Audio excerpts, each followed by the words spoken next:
e a todas. É uma noite muito especial para o nosso programa de pós-graduação em educação da URI, para os nossos cursos de licenciatura em pedagogia, letras e matemática, para a nossa linha de pesquisa em políticas públicas e gestão da educação, estarmos hoje aqui reunidos para fazermos a aula magna do nosso semestre, na companhia de uma pessoa muito especial para todos nós. Já podemos dizer que é um amigo da nossa universidade, o professor Paulo Louro, que dispôs do seu tempo, ele que está lá em Portugal, agora são 22 horas e 33 minutos lá, e ele está aqui conosco para trazer um pouco do seu conhecimento, emprestar o seu conhecimento para todos nós. Queria, nesta noite, deixar um abraço muito especial aos professores da rede pública estadual, municipal, que estão nos acompanhando, os nossos alunos do programa de pós-graduação em educação da URI, de outros programas de pós-graduação que foram convidados, que estão assistindo esse momento, a todos os nossos amigos que sempre prestigiam as ações do nosso PPG Edu e da nossa universidade, e apresentar para vocês, dizer quem está nesta sala aqui, neste momento, iniciando, então, as nossas atividades. Temos aqui conosco a professora Luana Porto, vice-coordenadora do nosso programa de pós-graduação em educação, a professora Rosane Ferrari, coordenadora do nosso curso de pedagogia, a professora Adriane Hoffmann, coordenadora do nosso curso de letras, e a professora Vildes Molinari Gregolon, coordenadora do nosso curso de matemática. E para acompanhar a palestra do nosso querido professor Paulo, temos a nossa colega Jaqueline Moll, que está aqui também pelo nosso programa, que depois vai fazer as honras da casa ao nosso palestrante. Então, de imediato, passo a palavra à professora Luana, que, em nome do nosso programa, vai dar as boas-vindas a todos os presentes nesse momento. Boa noite a todos. É com muito carinho que, em nome do Programa de Pós-Graduação em Educação, Mestrado e Doutorado, nós acolhemos a todos. Sobretudo, o nosso palestrante, que nos brinda nesta noite com uma reflexão tão oportuna para este tempo, que envolve não só as discussões necessárias e urgentes sobre políticas públicas associadas à educação, mas, sobretudo, como que a educação pode interferir na organização da polis, já que estamos formando cidadãos. Que cidadão queremos, que tipo de cidade queremos formar? Certamente, este tema, que foi um tema trazido pelas nossas queridas colegas da linha de pesquisa em políticas públicas, a quem eu também quero cumprimentar, a professora Silvia, a professora Jaqueline. Certamente esse tema é um tema de interesse não só nacional, não só regional, mas global, porque temos que pensar certamente as cidades, considerando as pessoas que vivem nela e os projetos que se pensam para ela nas várias esferas sociais, culturais, econômicas e também educacionais. Eu quero também cumprimentar as minhas colegas professoras, hoje coordenadoras de curso, professora Rosane, professora Adriane, professora Vivi, que nos acompanham nessa atividade, que é mais uma atividade de integração entre dois níveis de formação acadêmica, que são os níveis de graduação, na modalidade das nossas licenciaturas, e também o nosso corpo docente, dos nossos colegas, professores do programa que nos acompanham, e também fazer um chamado especial a todos que nos acompanham aqui online, mais uma transmissão ao vivo, em tempo real, no nosso canal no YouTube. É um momento também de nós dizermos o quanto o nosso programa de pós-graduação está atento aos temas do momento, está atento também ao seu papel enquanto disseminador e produtor de conhecimentos, de discussões, de problematizações que podem incitar uma transformação das realidades sociais. Então, nesse sentido, nós queremos agradecer a todos, em especial às colegas que estão organizando essa aula magra do nosso primeiro semestre de 2021 e também ao nosso palestrante. A todos que nos acompanham, nós pedimos que interajam por meio do chat. Nós teremos aqui sempre a possibilidade de debates, de reflexões, e dizer que também podem visitar o nosso programa de pós-graduação por meio do site, e que em breve nós teremos novidades sobre o processo seletivo. Então, é um momento de acolhida, mas também de dizer, sejam bem-vindos a uma reflexão que é do nosso tempo. Muito obrigada pela presença de todos, muito obrigada pelas inscrições dos nossos internautas e uma excelente palestra a cada um e a cada uma nessa noite. Muito obrigada, professora Luana, pelas carinhosas palavras. E imediatamente já passo também a professora Rosane, para que, em nome dos 3 cursos de licenciatura que promovem esse momento, junto com o nosso programa de pós-graduação, possa fazer a sua acolhida. Boa noite a todos e a todas. Como porta-voz, então, dos cursos de licenciatura da URI, curso de Letras, Pedagogia e Matemática, eu gostaria de cumprimentar, então, a nossa diretora acadêmica, a professora Silvia Regina Canã, também a nossa vice, então, coordenadora do PPGedu, a professora Luana Porto, a professora Lucy Mari Duzo Pacheco também, que é coordenadora do PPGedu e que está nos acompanhando também, as minhas colegas de coordenação, professora Adriane Hoffmann e a professora Vildes Molinari Grigolon, também cumprimentar aos nossos alunos, nossos acadêmicos dos cursos de Letras, Matemática e Pedagogia da URI, aos alunos e colegas de PPGedu, também desejar a todos uma boa noite de reflexão, né? E a toda a comunidade educativa que sempre, como disse a professora Luana, vem nos acompanhando e aceitando os nossos convites para fazerem parte dessas discussões promovidas pela nossa universidade. E que nesse momento, então, esta comunidade educativa que se encontra conectada conosco, né, vai poder ter a honra de também ouvir, né, o professor Paulo Louro, que eu também gostaria de agradecer, então, a disponibilidade do professor Paulo Louro em partilhar conosco os seus saberes sobre essa temática tão importante que envolve educar na cidade e reeducar a cidade. Tarefa de todos e de cada um. Temática que é importante nesse momento também, um momento de pandemia, de isolamento social, que leva também as cidades, os cidadãos a repensarem, né, as suas formas, os tempos, os espaços, os ritmos e outras relações com o conhecimento. Então, nesse momento, gostaria também de citar um provérbio africano que diz que é preciso uma aldeia para se educar uma criança, em que se destaca que nenhuma pessoa aprende e se desenvolve somente a partir dos valores da sua família nuclear, mas também em acordo com toda a comunidade em que vive e se relaciona. Então, essa concepção e entendimento desses múltiplos espaços de aprendizagem que envolvem a cidade e o seu potencial educador são fundamentais para as discussões e formação também dos nossos alunos nas nossas licenciaturas. E vale destacar ainda as palavras do nosso educador Paulo Freire, quando diz que educação é sobretudo diálogo, é sobretudo como aprender a mudar o mundo.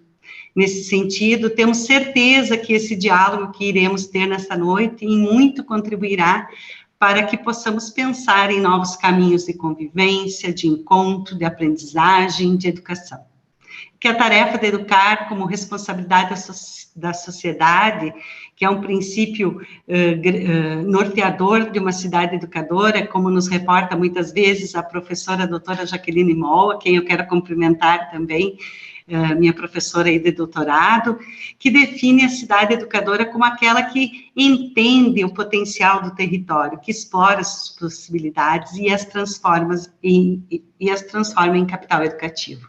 Então, constata-se, né, uma defesa de que a educação, na atualidade, deve privilegiar o desenvolvimento, então, de pessoas que auxiliem nessa nova maneira de aprender, que seja mais autônoma, superando o paradigma da transmissão, valorizando e possibilitando o diálogo e a colaboração. Que possamos, nesse evento, então, nos alimentar dessas informações e conhecimentos que, com certeza, vão aperfeiçoar ainda mais o nosso ser e o nosso fazer das licenciaturas. Que tenhamos todos uma ótima aula magna.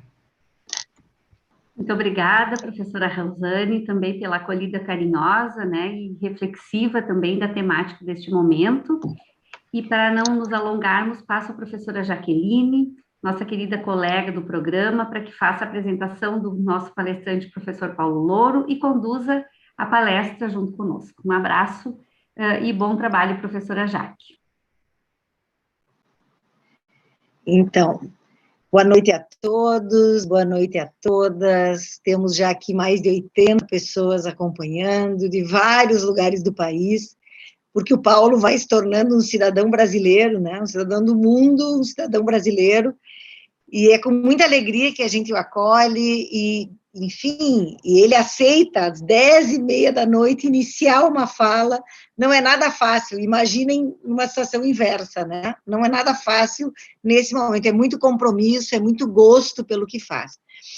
O Paulo, enfim, ele é professor, ele é gestor também, porque ele trabalha lá na Prefeitura de Lisboa.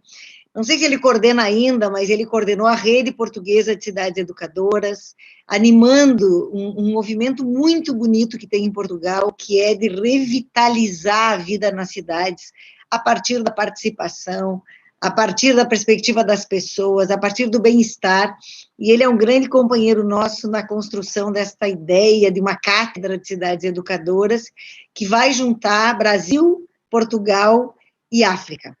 O Paulo é professor do ISEC, que é o Instituto Superior de Educação e Ciências de Lisboa, e é professor do Instituto Politécnico Nova Esperança, lá da Guiné-Bissau. É super bonito isso, porque olhar para a África, Paulo, é um pouco olhar para as nossas matrizes, e aquelas matrizes que nós sempre negamos, né?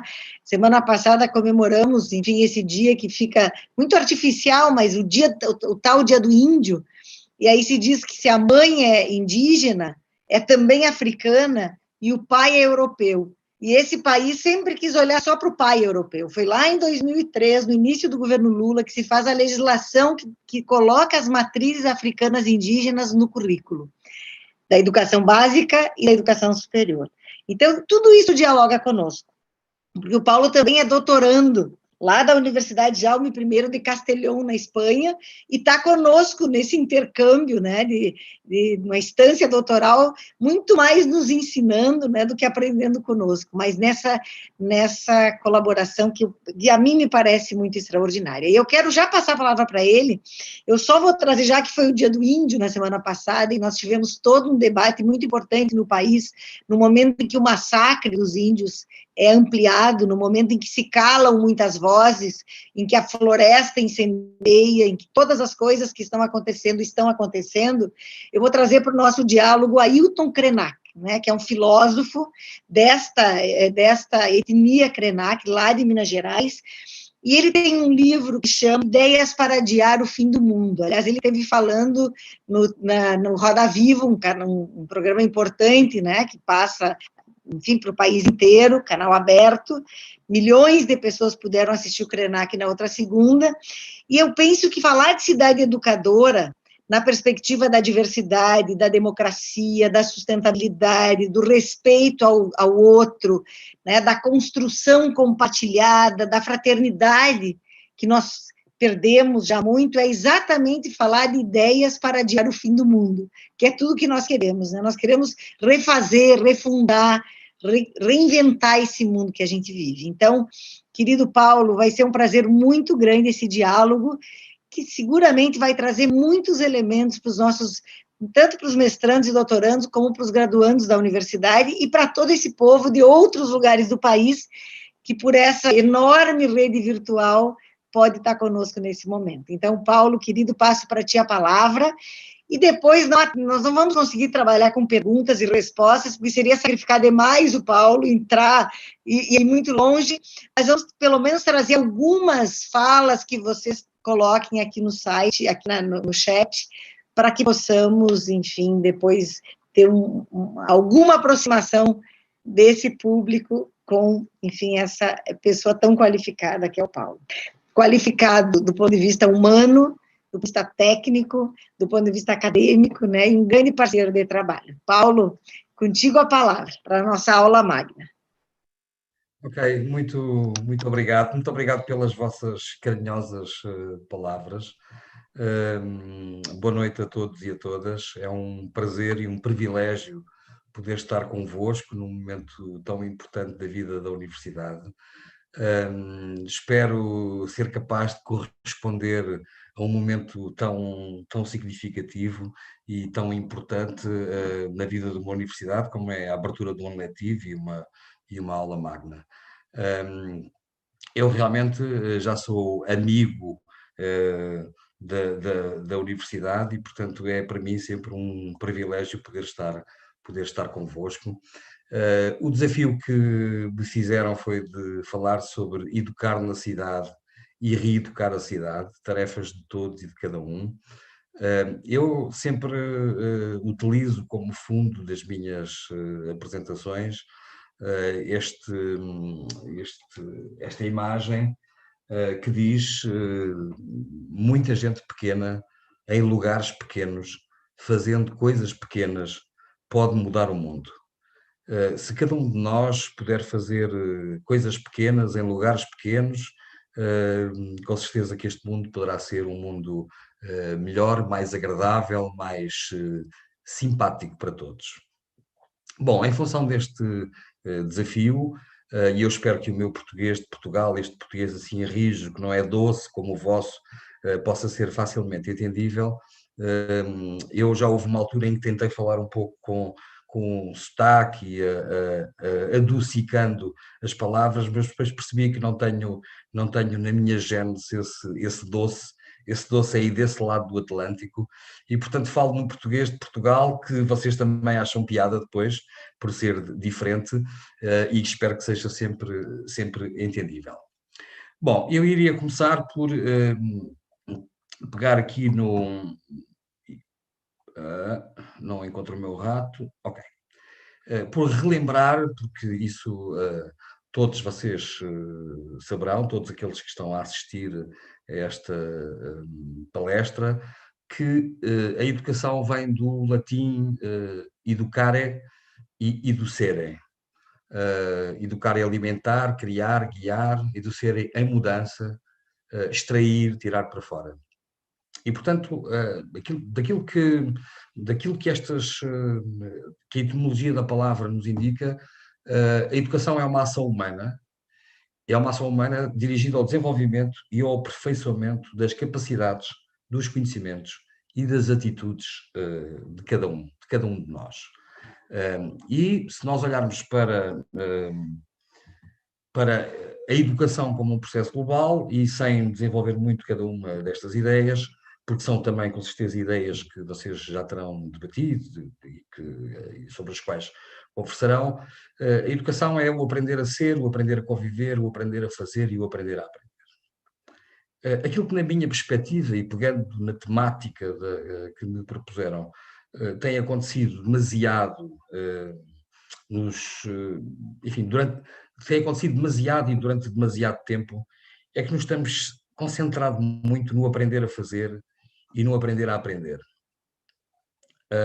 Temos dado muita importância aos aspectos instrucionais, aos aspectos do conhecimento, que são com certeza importantes, e portanto eu não retiro a importância a essas coisas, e temos também passado muito tempo a preocupar-nos com as competências produtivas, com aquilo que o mercado de trabalho precisa, com aquilo que pode fazer progredir as economias, e se calhar temos desvalorizado de alguma maneira o aprender a ser e o aprender a conviver, ou seja, as competências pessoais e as competências sociais. E neste momento da vida do mundo, eu tenho esta opinião de que a competência social é, neste momento, a fundamental.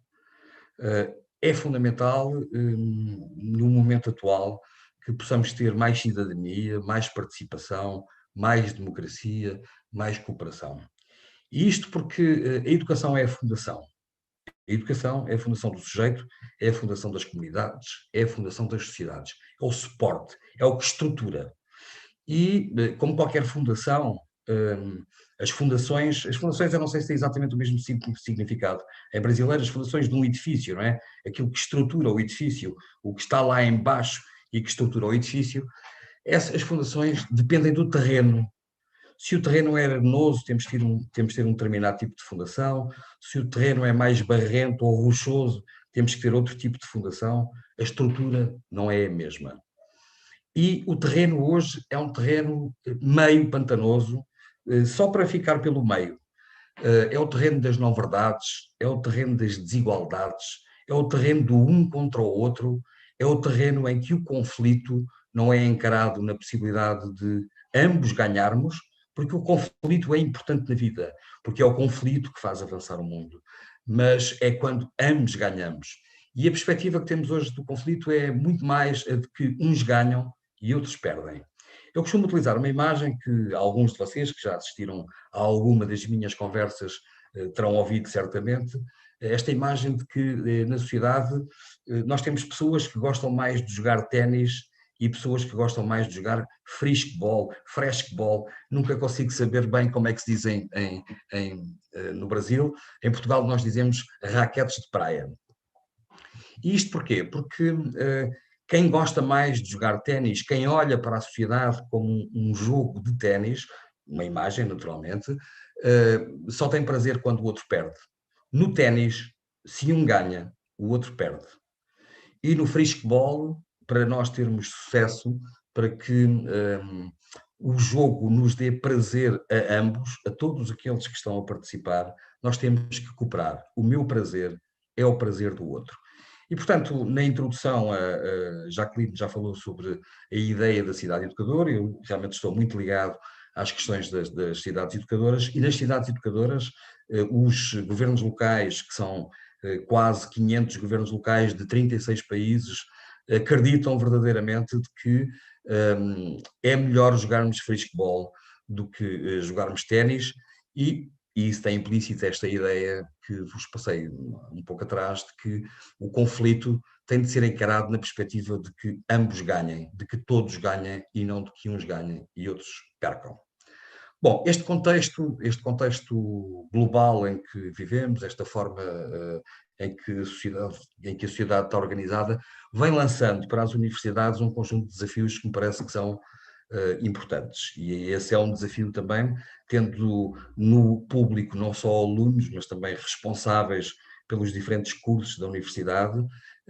As universidades hoje têm que olhar para a frente, têm que olhar para preparar os seus alunos para aquilo que ainda não existe.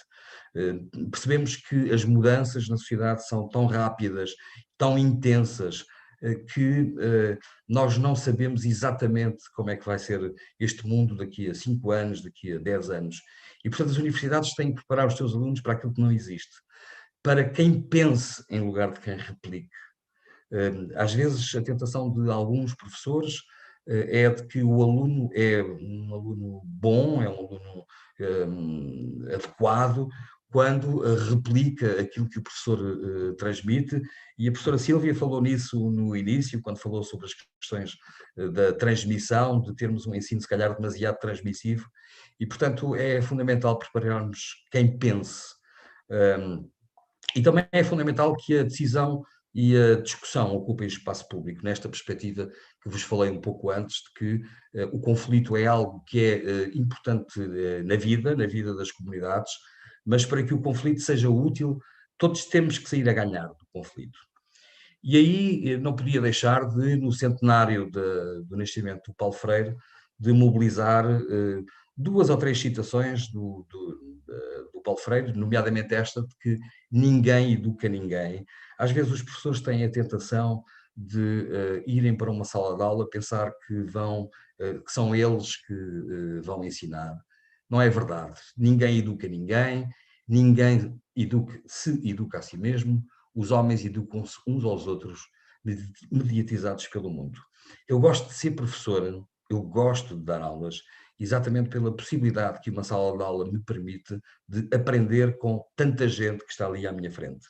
Naturalmente, para que isso possa acontecer, eu tenho que utilizar determinado tipo de metodologias, e já vos vou falar um pouco sobre as metodologias da educação não formal, que me parece que precisam de ser mais mobilizadas para a sala de aula.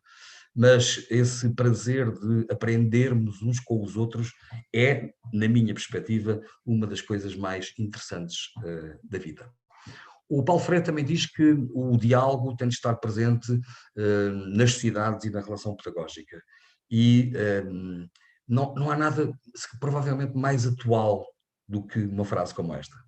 O diálogo tem de estar presente nas sociedades e tem de estar presente na relação pedagógica. E isto é extremamente importante porque nós, hoje em dia, parece que não nos escutamos uns aos outros. É por isso que mais à frente vos vou também dizer que a cidade educadora é uma cidade que escuta, que procura escutar. E isso é realmente fundamental, tal como é fundamental que a educação seja com o educando e não para o educando. Nesta perspectiva de que uns detêm o saber e outros que vêm à escola para aprender. Não, todos sabemos coisas diferentes uns dos outros, temos experiências diferentes, naturalmente, mas todos temos coisas para aprender uns com os outros. E agora mostrar-vos uma outra situação do Jacques Delors, que foi presidente da União Europeia, e que dizia que os sistemas educativos formais tendem a priorizar a aquisição de conhecimentos, o tal saber-saber, desvalorizando outras formas de conhecimento. Novas políticas educativas deverão ser definidas, enquadrando os contributos da educação não formal, dizia o presidente da Comissão Europeia em 2004. E é por isso que me parece importante falarmos de alguns aspectos, não vou referir provavelmente todos, mas de aspectos da educação não formal que é muito importante que possam estar presentes também nos sistemas educativos formais, porque estão presentes noutros contextos. As ofertas educativas que existem nos territórios, nos museus, nas bibliotecas, nos serviços educativos mais diversos de entidades que promovem cultura e que promovem educação nos territórios, baseiam-se nos princípios da educação não formal. E se calhar precisamos mais de educação não formal na nossa sala de aula. Precisamos, se calhar, de estruturas mais flexíveis e adaptadas aos grupos de formandos e não tratarmos todos da mesma maneira, porque os alunos não são todos iguais. Precisamos de mais prática, mais centrada na resolução de problemas, e toda a gente que tem alunos que são recém-saídos do liceu, que têm 20 e poucos anos, que estão no início do seu percurso formativo, percebe que eles precisam de coisas mais práticas. Naturalmente, só há uma boa prática com uma boa teoria, mas precisam que nós professores mais antigos, como dizia um autor que não me lembro agora o nome, nós que somos imigrantes digitais, precisamos de lidar com os nativos digitais de uma forma que seja mais prática. A questão das metodologias que sejam ativas e participativas e com diversidade de métodos e recursos. Esta situação da pandemia acabou por nos obrigar, no caso português, e julgo que por todo o mundo, a reinventar o tipo de metodologias que utilizamos e, em muitas situações, conseguimos chegar mais facilmente aos alunos através de determinado tipo de ferramentas que não utilizávamos habitualmente e que fomos obrigados a utilizar agora. E depois um aspecto que me parece fundamental, que é a integração dos conhecimentos e das experiências dos formandos. Portanto, ou seja, a ideia de que nós precisamos de mobilizar para as salas de aula, para os contextos formais de educação, algumas das práticas, algumas das metodologias, alguns dos princípios da educação não formal. Isto porque todos somos educadores em todos os momentos e, portanto, nenhum ato humano é neutro do ponto de vista educativo. Este é um dos princípios das cidades educadoras, é que a educação está presente em todos os nossos comportamentos e em todas as nossas atitudes, está presente na sala de aula e está presente em todas as situações. Eu, antes de começarmos no live, não é, disse para quem estava na sala, assim, vou fumar aqui o meu último cigarro, porque é completamente deseducativo poder estar depois na presença de muita gente a fumar. Depois, um outro aspecto que é o território. Os territórios, os espaços físicos, sociais de um determinado território são educáveis e são educadores também, e um pouco mais à frente já irei falar nisso. E também um princípio que é o de que cada ser humano é educável e melhorável ao longo de toda a vida, e a aprendizagem ao longo da vida é, hoje em dia, fundamental. Bom, estas foram as coisas que eu tive a dizer agora.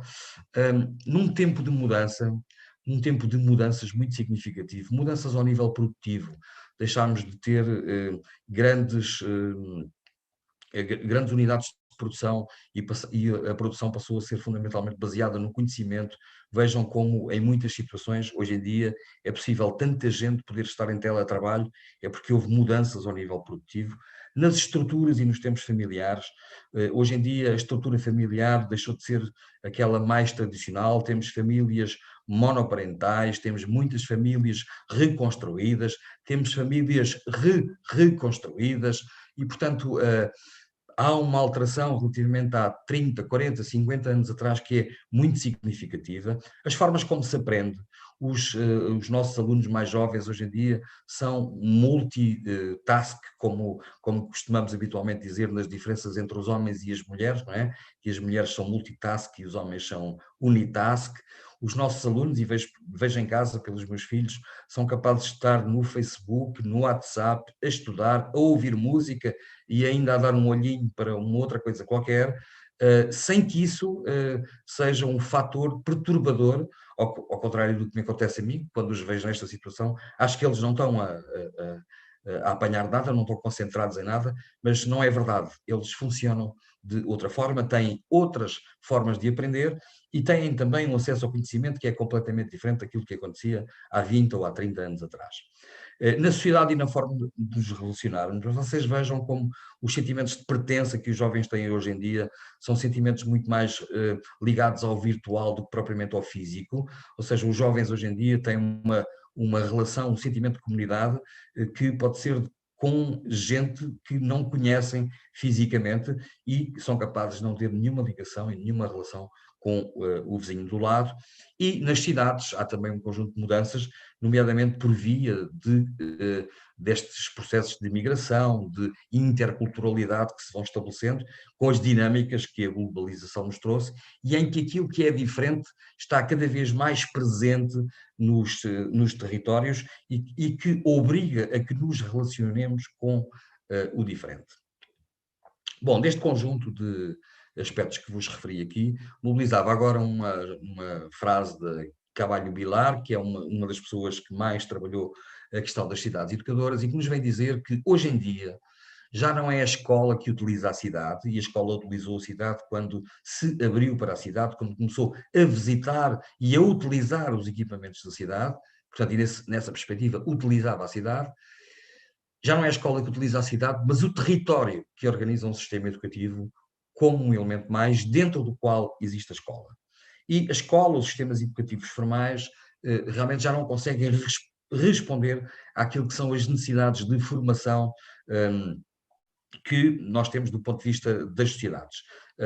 E, portanto, a escola sozinha não consegue dar resposta a esse conjunto de solicitações. E, portanto, a Cavallo Vilar continua dizendo que, neste contexto, é a comunidade local a primeira responsável da definição de um projeto educativo integral em que deve participar a escola, com a família, as instituições locais e associações como principais agentes educativos, juntamente com a estrutura produtiva pública e privada, assumindo cada um deles um papel bem definido.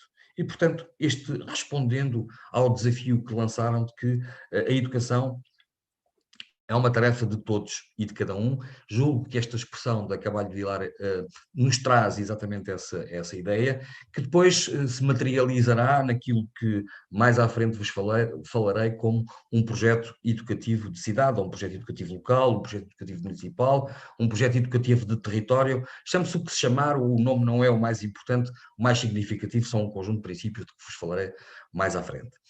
E por isso, esta ideia da cidade educadora e de que a escola sozinha não consegue responder àquilo que são todas as necessidades educativas, faz-nos olhar para esta questão da cidade educadora com três ideias. Aprender na cidade, ou seja, é a cidade como recurso, aprender da cidade, a cidade como agente educativo, e aprender a cidade como conteúdo. E aqui utilizo a expressão cidade como podia utilizar a expressão território, porque isto não é exclusivo das cidades, embora naturalmente os meios urbanos, os contextos urbanos, sejam mais produtores de mensagens educadoras e tenham mais recursos naturalmente. Bom, aprender na cidade como recurso. Que recursos existem na cidade? Todas as instituições, a rede escolar, os centros de recursos, os museus, as bibliotecas, até os acontecimentos efêmeros, as feiras, os congressos, os festivais, que passam valores, passam princípios, passam encontro, que é um aspecto muito importante do ponto de vista educativo. E por isso é muito importante que nos territórios se estabeleçam mapas educativos, ou seja, se perceba aquilo que é a oferta educativa de um determinado território, que é uma oferta educativa que não se confina exclusivamente àquilo que é a oferta do sistema educativo formal, mas que é obviamente alargada a todo este conjunto de agentes que vos falei antes. Que se perceba qual é o potencial não explorado, ou seja, que recursos existem no território e que nós não utilizamos do ponto de vista educativo, percebamos as necessidades e expectativas que as pessoas têm, que as associações têm, que os grupos têm, para que o mapa educativo possa responder àquilo que são essas necessidades e expectativas, e também para que percebamos da existência, ou não, de desigualdades territoriais. Às vezes, num território, num município, aquilo que é a oferta educativa de uma determinada zona é completamente diferente e mais escasso do que aquilo que acontece noutra zona da cidade.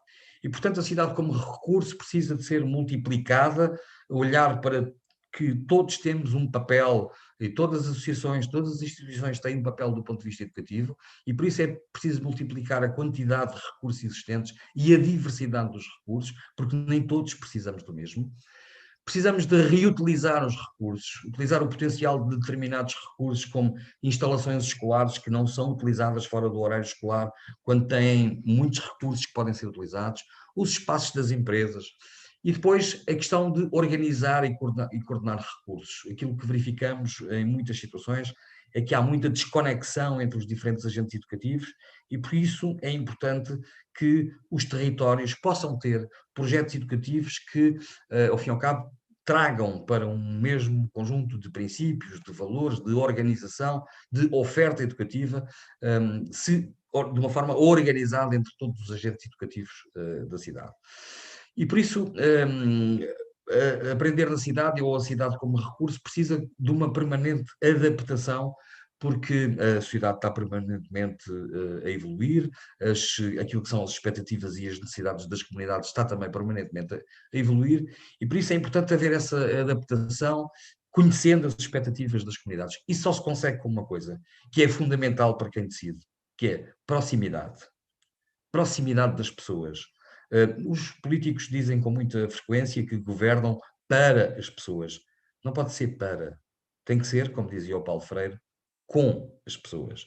E só estando próximo é que se sabe quais são as expectativas e as necessidades que as comunidades têm e, portanto, conhecer para, com tempo, refletir e não reagir, que é um outro problema que vos vou identificar daquilo que me parece que são os problemas das cidades contemporâneas, que é o facto de reagirmos e não de agirmos.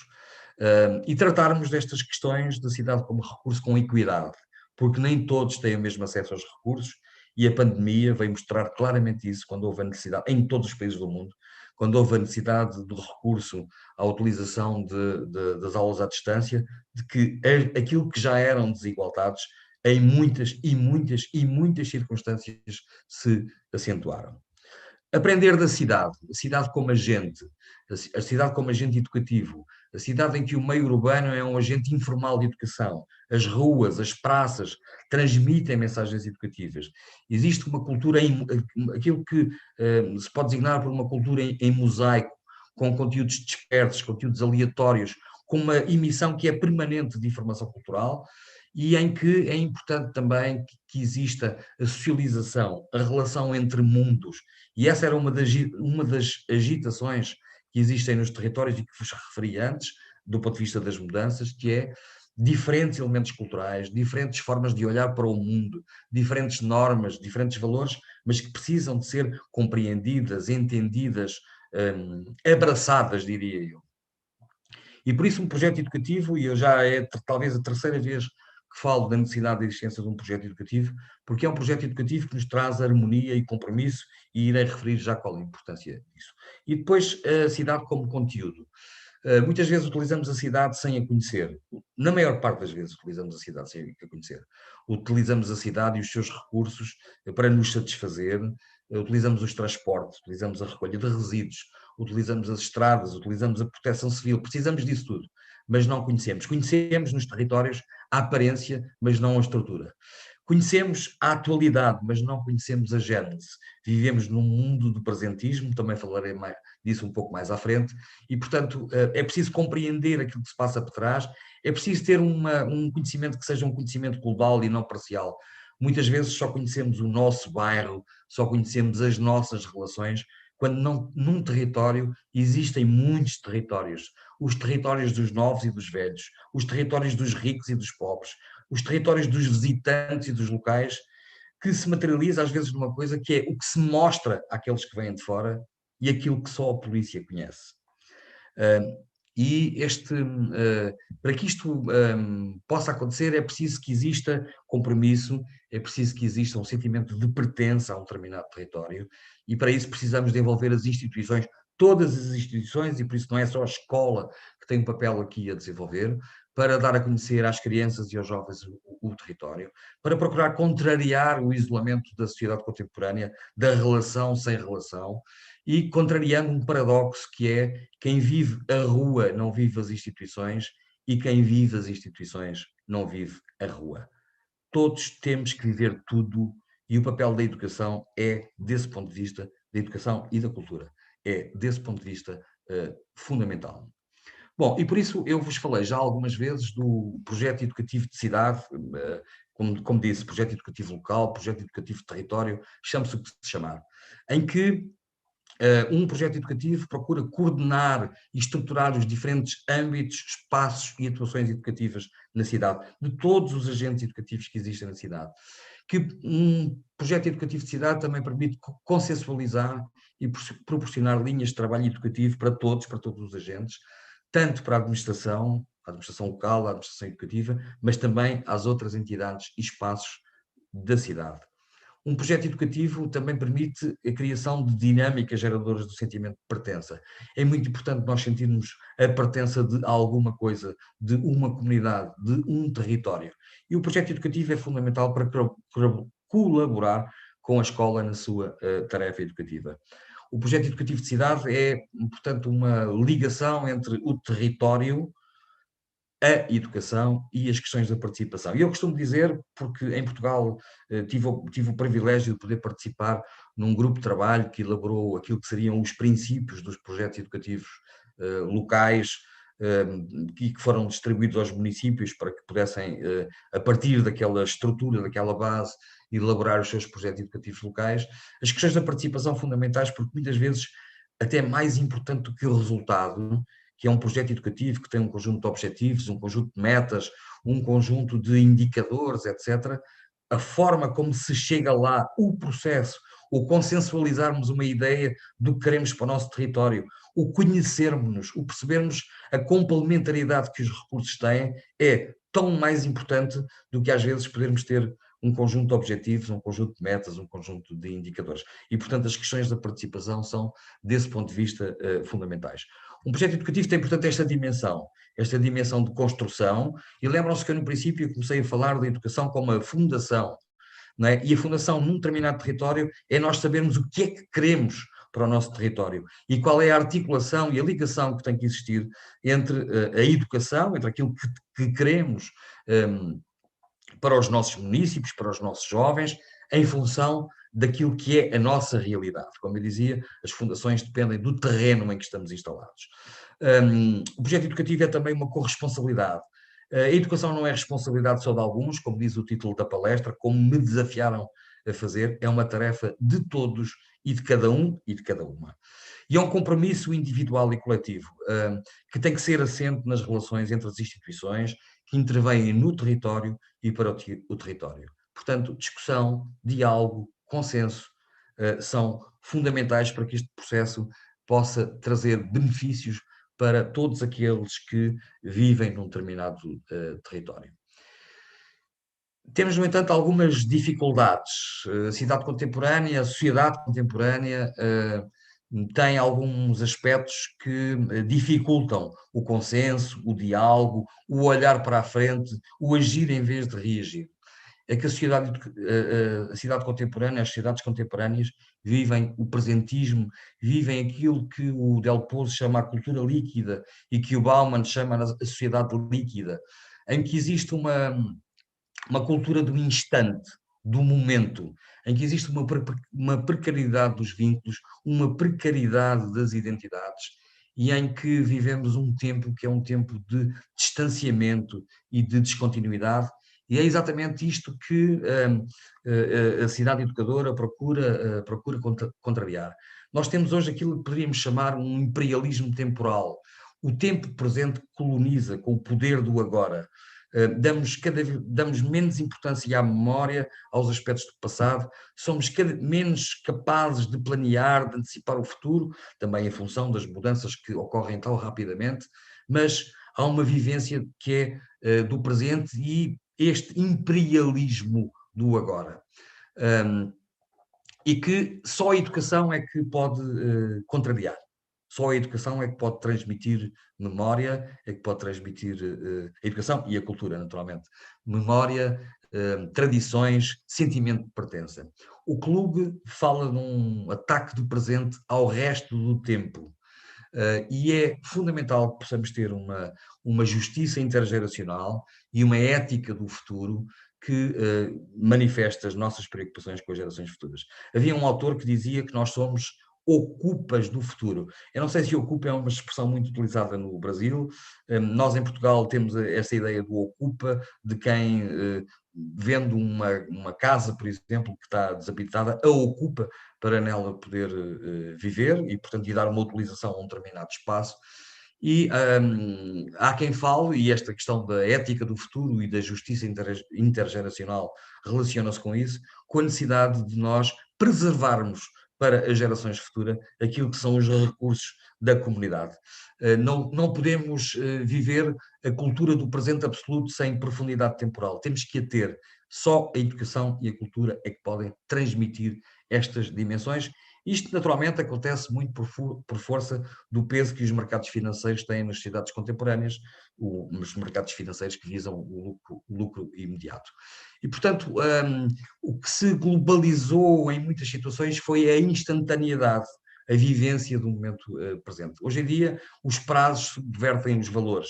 Vocês reparem que nós sempre, em muitas circunstâncias na vida, falámos daquilo que era urgente e daquilo que era importante, e no tempo de hoje o urgente substitui o importante.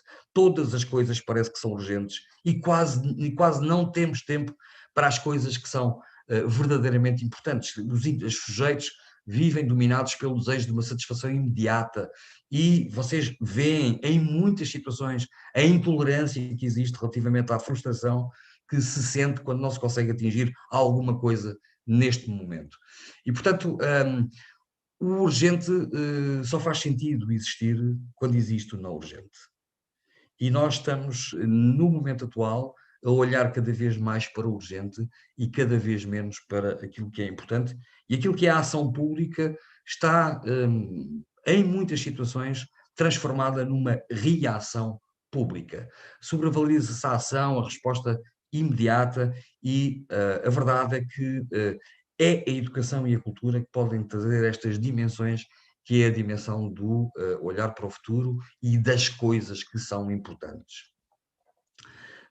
Para que possamos contrariar estes aspectos que acabei de referir, a escola e todos os agentes educativos é fundamental que transmitam esses aspectos que aí têm referidos. O sentimento de pertença. Eu, se não me sentir pertença de uma comunidade, não me vou comprometer com ela, e aí entra a questão do compromisso, e eu não me comprometo com os outros e com o território se não me sentir como pertença desse território.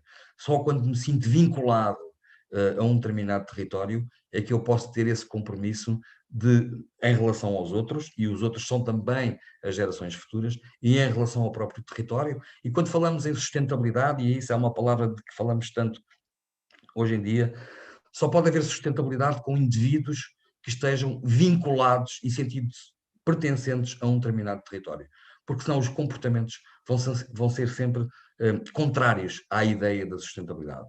Também é importante a memória. Eu costumo dizer que nós não sabemos, muitas vezes não sabemos bem para onde vamos, mas é muito importante que saibamos de onde vimos. É importante a questão da participação, por aspectos que já vos referi um pouco mais atrás, e o encontro entre aquilo que é diferente, o encontro entre aquilo que é diverso. Nós não sabemos respeitar aquilo que não conhecemos. É muito importante que possamos conhecer a diversidade que existe, a heterogeneidade que existe, e isso só se consegue com o encontro. E nas cidades educadoras procura-se exatamente isso, procura-se o encontro entre aquilo que é diferente. E estes aspectos procurando promover a convivência, as relações positivas suportadas na confiança, o respeito, a tolerância, a aceitação da diversidade, a aceitação daquilo que é diferente de mim, a aceitação daquele que pensa diferente de mim. O facto de ele pensar diferente de mim não quer dizer que pense pior ou melhor, pensa diferente.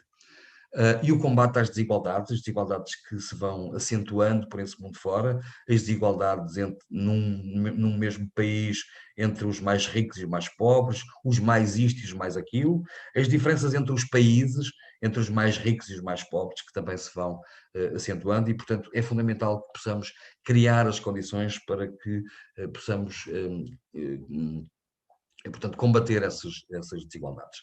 Trago-vos aqui mais uma frase do Paulo Freire: toda vez que o futuro seja considerado como um paredado, como uma repetição do presente, não há lugar para a utopia e, portanto, não há lugar para o sonho, a opção, a decisão, que é a única forma pela qual a esperança pode existir. Não há lugar nessa situação para a educação, só para o adestramento, ou como nós dizemos em Portugal, para a instrução. A minha caneca, que eu tenho aqui, não sei se vocês provavelmente não conseguem ler, mas que eu tenho aqui sempre da minha secretária, diz: se podes sonhá-lo, podes fazê-lo. Se podes sonhá-lo, podes fazê-lo. E julgo que esta citação do Paulo Freire é exatamente disso que fala, é em sonharmos. Mas para que o sonho se materialize, para que a utopia possa ser atingível, a educação e a cultura têm um papel fundamental e todos temos um papel fundamental. Bom, para vos ilustrar aquilo que nas cidades educadoras nós achamos fundamental que exista nos territórios, eu trago-vos uns desenhos da minha filha que procuram ilustrar alguns dos aspectos, não são todos os aspectos das cidades educadoras, há alguns que selecionei aqui para vos ilustrar esta apresentação. A cidade educadora é uma cidade de escuta, e é de escuta porque sabe que só escutando pode tomar as decisões mais acertadas. É uma cidade de escuta porque procura promover todas as formas de participação. É uma cidade de escuta porque procura os códigos e os canais para os diferentes habitantes, para os jovens, para os idosos, para os migrantes, para os sem-abrigo. Procura criar as condições para que todos se possam expressar, e a escuta é baseada na corresponsabilidade. A cidade educadora é agregadora. Agregadora porque procura juntar as pessoas, procura juntar as culturas, procura dar a conhecer aqueles que não se conhecem, procura valorizar aquilo que não é valorizado. Procura planear para que se encontrem, se juntem, se conheçam sem preconceitos todos aqueles que estão num determinado território. Porque sabe que a identidade se constrói na relação com o outro e na relação com a memória. A cidade educadora também procura ser cuidadora. Cuidadora porque procura cuidar de todos aqueles que estão no território e porque sabe que com a globalização, muito do tecido empresarial que se instala no território é transnacional e não tem qualquer vínculo com o território. Provavelmente nos municípios de alguns de vocês que me estão agora a ouvir, existem multinacionais que estão nesse território, mas podiam estar na Colômbia, podiam estar na Tailândia, podiam estar no Vietnã, podiam estar num lado qualquer do mundo, desde que isso fosse para eles mais lucro, desde que isso lhes transmitisse mais lucro. E, portanto, estas empresas que são transnacionais não têm qualquer vínculo com o território.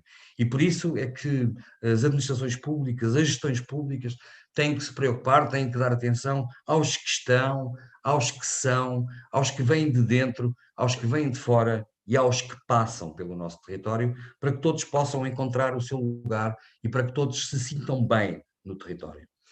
E a cidade educadora também é contadora de histórias. É contadora de histórias porque sabe que o planeamento, nomeadamente o planeamento urbano, o planeamento da cidade, o planeamento dos territórios, tem que ter em conta que cada praça, cada fachada, cada rua, cada placa toponímica conta uma história. E são essas histórias que permitem a construção de significados, de sentidos, e é isso que favorece a construção da identidade. E, portanto, nas cidades educadoras há essa preocupação com o planeamento urbano e com aquilo que é transmitido através do planeamento urbano. E a cidade educadora é colorida também, porque quando planeia ou quando reabilita um determinado território, a cidade educadora não dá atenção apenas aos riscos que traçam a cidade.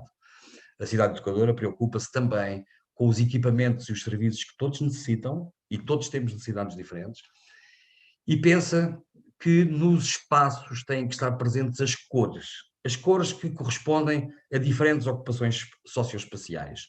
Os idosos não utilizam o espaço, o mesmo espaço, da mesma forma que os jovens, da mesma maneira que os migrantes de determinado território, e, portanto, nas cidades educadoras, esta ideia do colorido é a ideia de que cada um possa colorir o território com aquilo que é seu, com aquilo que faz parte da sua identidade.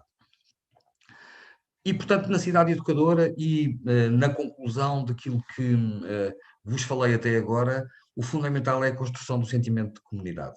Não vale a pena estar a trazer-vos aquilo que possa ser uma definição de comunidade, há várias definições de comunidade, e este desafio é enorme, é gigantesco, porque, como vos dizia lá mais atrás, o tempo presente é o tempo do um contra o outro, do que da rejeição daquilo que é diferente. É mais isso do que o tempo da construção da comunidade.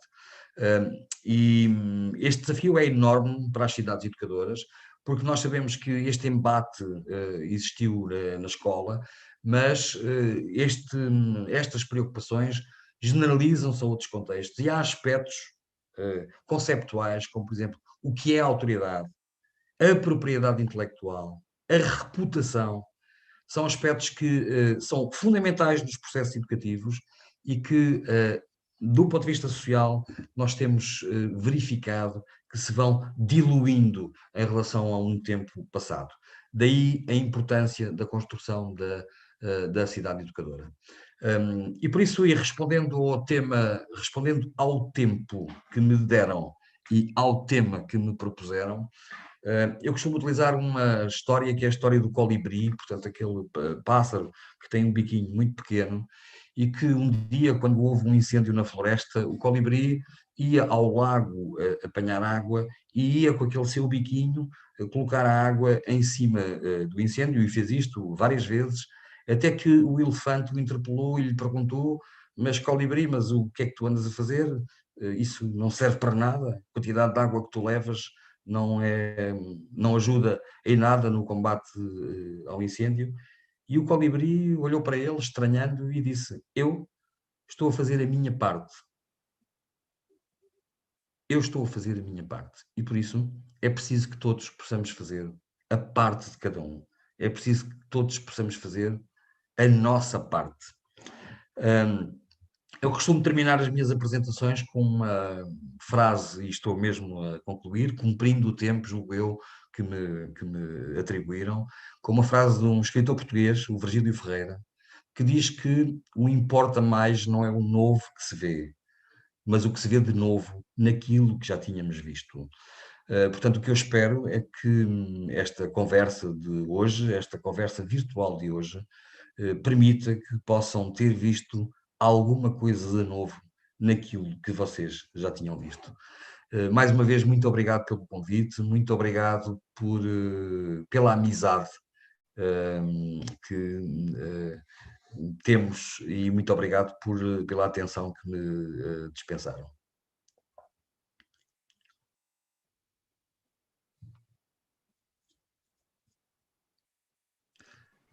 Eu volto para a tela, então, já temos 19h30, e eu vou voltar ao que eu disse antes, né? Eu acho que a tela segue, enfim, eu estou aqui, eu sei que vocês estão aí, a gente segue falando. Então, lá. Eu falava das ideias para adiar o fim do mundo, e eu só reafirmo isso, né?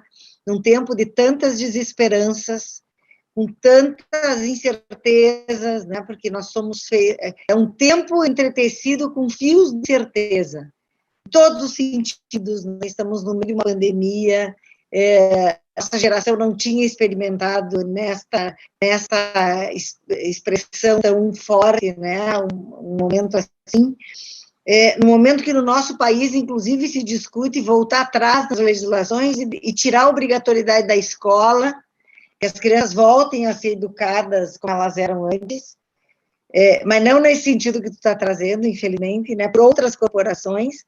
O Paulo vem e traz tudo isso. Na verdade, ele nos ajuda a desenhar nesse horizonte dos possíveis, dos inéditos viáveis de Paulo Freire. Ele nos ajuda a construir uma outra perspectiva para a educação e para a vida em sociedade. Na verdade, dá para dizer que essa aula magna foi sobre o tempo, a vida, as relações, o território em que a gente vive.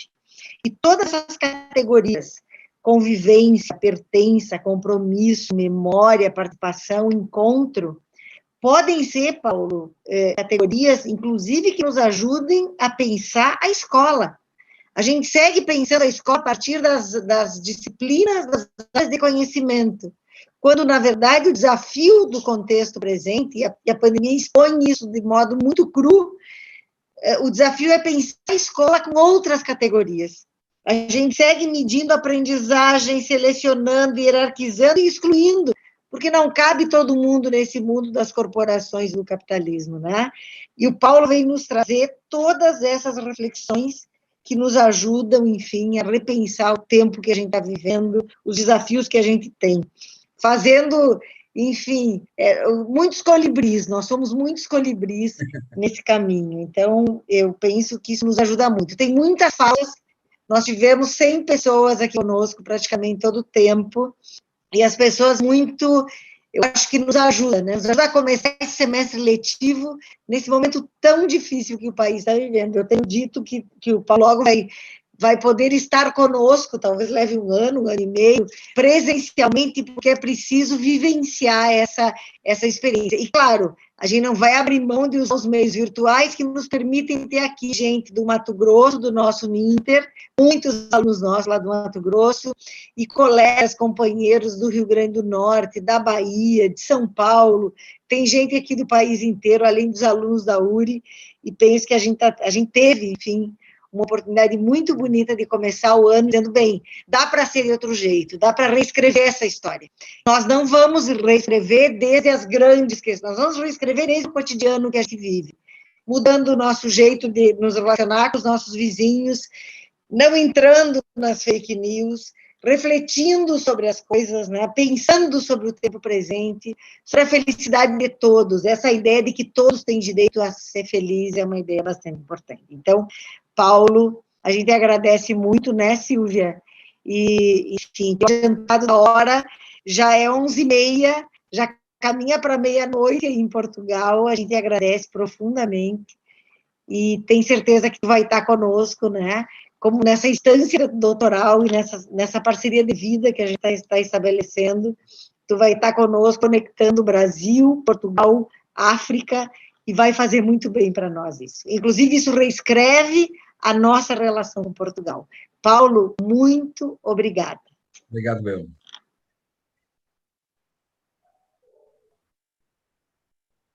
Muito bem.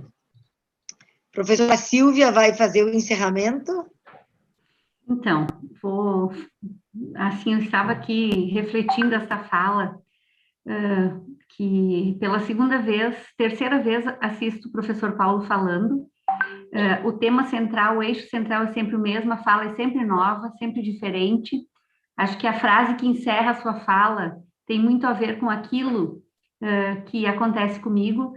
Eu sempre enxergo coisas novas em coisas que eu já ouvi, porque realmente é um tema pulsante que mexe muito com a gente e nós que vivemos aqui numa cidade pequena, do interior do estado, me faz pensar o que nós estamos esperando para começar a desenvolver programas e projetos que institucionalizem a ideia da cidade educadora aqui na nossa cidade, nas cidades do entorno, que são todas cidades pequenas, que poderiam trazer muito mais qualidade de vida, né, a todos os seus moradores, porque nós nos conhecemos, nós saímos à rua e nos cumprimentamos, nós comungamos espaços sociais, né, de convivência, e conhecemos praticamente todas as pessoas.